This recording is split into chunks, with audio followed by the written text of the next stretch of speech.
It's a Minimalist Monday edition of Optimal Living Daily, episode 2467, Living Life, Looking Forward, by Cheryl Smith with NoSidebar.com, and I'm Justin Malik.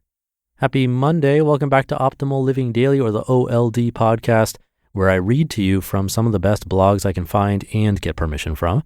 We're going to get right into our Minimalist Monday post as we optimize your life. Living Life, Looking Forward, by Cheryl Smith with NoSidebar.com. The sentimental layer of minimizing has been the most agonizing for me.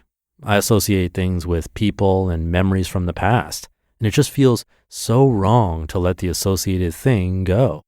Somehow I feel like I'm betraying my precious parents if I dare to donate the gifts Mom bought for me, or all the decoupage pictures Dad took so much time to make for me.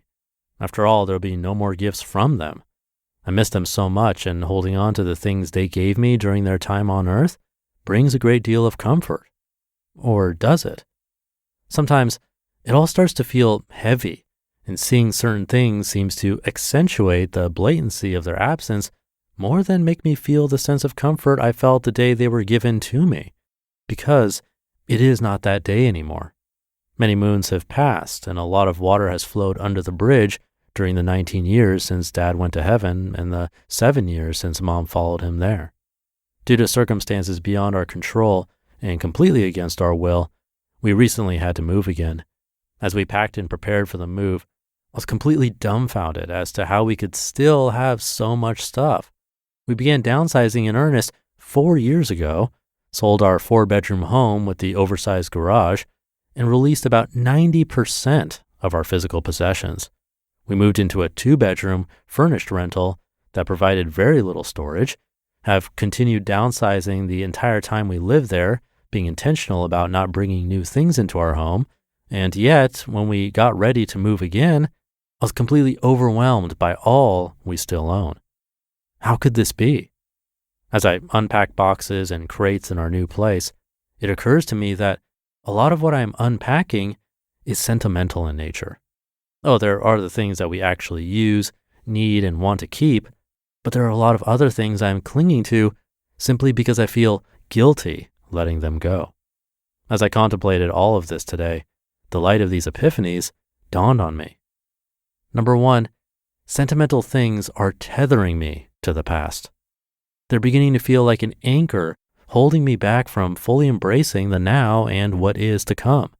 I cling to them because I want to maintain a bridge to yesterday, but that bridge is an uncrossable, unrealistic fantasy. Holding on to the things that belong to or were given to me by departed loved ones will never bring them back or transport us back in time. Number two, when an item evokes more sadness than happiness, it no longer deserves a place in my life. Number three, I no longer want to be reminded of what used to be but will never be again, because I want to enjoy today and the memories still to be made. Number four, these sentimental things are no longer making me feel joyful. They bring pangs of heartache when I look at them, and as I watch my husband and son lug these crates around, I cringe thinking about how my sentimentality is the cause of their sore muscles and backs. Number five, I'm not betraying my parents or anyone else by not keeping every greeting card they ever gave me or holding on to every single thing they ever bought for me. I don't have to give up everything, but I don't need to keep everything either. It is unhealthy and unfair to the loved ones who remain and mean the world to me.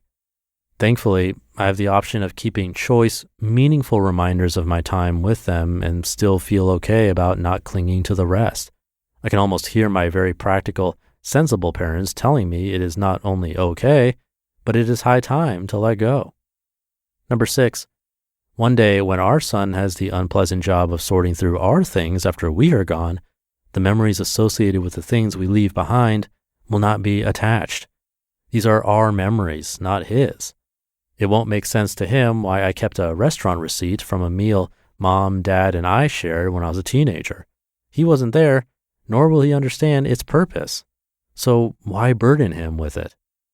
Number seven, most of the sentimental stuff hasn't seen the light of day in years.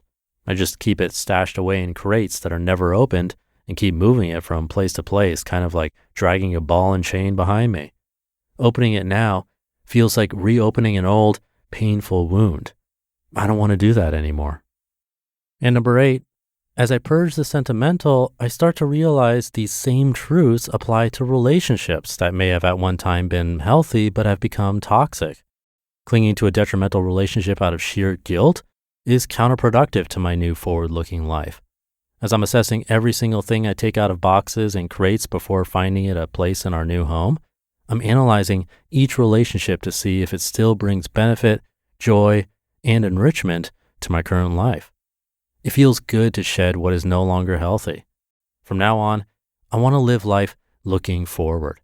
I feel excited about changing my perspective from mourning for yesterday to anticipation for tomorrow. After having gone through some scary medical stuff lately, I've been freshly reminded just how fragile life is, and I don't want to waste any more time longing for what has already been lived. Deeply thankful for more time, I want to embrace this moment and live it to the full with an outlook of eagerness and gratitude. I want to trade in the old for what is new and still to come. You just listened to the post titled Living Life Looking Forward by Cheryl Smith with NoSidebar.com. Thank you to Cheryl. Note that this type of post, when talking about sentimental items, is sort of advanced level minimalism. I've covered a lot of minimalism on this show pretty much every Monday since late 2015 or close to it. So there's a wide range of minimalism content that you can hear. And sentimental items is probably the hardest level. And you or I won't even or shouldn't possibly get there. I say that because for me personally, there's plenty of other things that could be donated or sold or trashed that isn't even close to sentimental and that should be looked at first. And I suspect it's probably likely the same for you. And that's totally fine. But in this case, what you wouldn't want to do is start minimizing by looking at sentimental items, because as Cheryl mentioned in this post, they are the most difficult to deal with. Instead, we could look at that junk drawer, the garage, storage, even our closets for things that aren't sentimental, and hopefully make progress there. So Cheryl is next level. She said she's already released something like 90% of their possessions. That's a lot.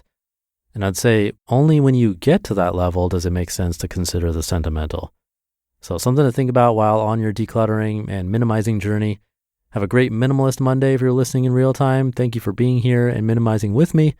Hope your week is off to a great start, and I'll see you tomorrow where your optimal life awaits.